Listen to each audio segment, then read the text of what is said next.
காதல் எல்லாம் கல்லறையில் சேரும். நீ விட்டு போற தூரம் எல்லாம் தீயாகும்.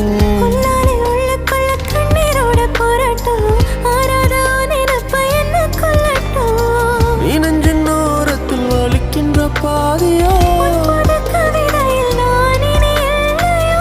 ஆயிரை மனதினை அறிந்தவன் எவனோ நீ அறிவாயென தவித்து நின்றேனோ.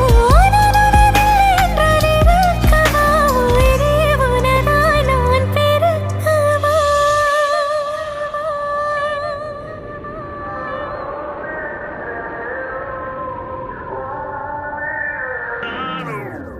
உன் கண்ணோரம் விழுந்த